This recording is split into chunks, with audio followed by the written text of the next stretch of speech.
India Pakistan இடையே நடந்த வாரில் நாம் கண்டது நியூ ஜென் வார்ஃபேர். செயற்கை நுண்ணறிவு பொருத்தப்பட்ட ட்ரோன்கள் அதிகமாக இந்த வார் சூழலில் உபயோகப்படுத்தப்பட்டது. பஹல்கம் தாக்குதலுக்கு பிறகு இந்தியா அதிகமான ட்ரோன்களை கண்காணிப்பு மற்றும் துல்லியமான தாக்குதலுக்கு பயன்படுத்தியது. இது மனித உயிர்பலியை அதிக அளவில் குறைத்தது, குறிப்பாக இராணுவத்தின் உயிர்பலியை அதிக அளவில் குறைத்தது. நவீன காலத்து ட்ரோன்ஸ் தெர்மல் கேமரா மற்றும் மோஷன் டிடெக்டர் கொண்டுள்ளது. இதனால் இவை பகல் இரவு என எத்தகைய ஆபரேஷனுக்கும் தயாராக உள்ளன. செயற்கைக்கோள் வழியாக வரும் ஹை ரெசல்யூஷன் படங்கள் ட்ரோன்களின் செயல்திறனை அதிகப்படுத்தியுள்ளது.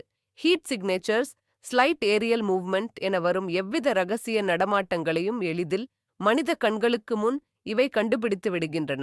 இந்தியா இதுவரை ட்ரோன் இறக்குமதி செய்யும் நாடாகத்தான் அறியப்பட்டது. தற்போது இந்த பாகிஸ்தானுடனான யுத்தத்திற்கு பின் உள்நாட்டு பாதுகாப்பு தொழில்நுட்பத்தில் மிகவும் வளர்ச்சி அடைந்த நாடாக உருமாறியுள்ளது. இத்தகைய ஸ்மார்ட் ட்ரோன்கள் மற்றும் வான் பாதுகாப்பு கிரிட் சிஸ்டம்களை இந்தியா மிக துல்லியமாக கையாண்டு உள்ளது. இது இந்தியாவிற்கு உலக பாதுகாப்பு தளவாடங்கள் சந்தையில் மிகப்பெரிய இடத்தை கொடுத்துள்ளது.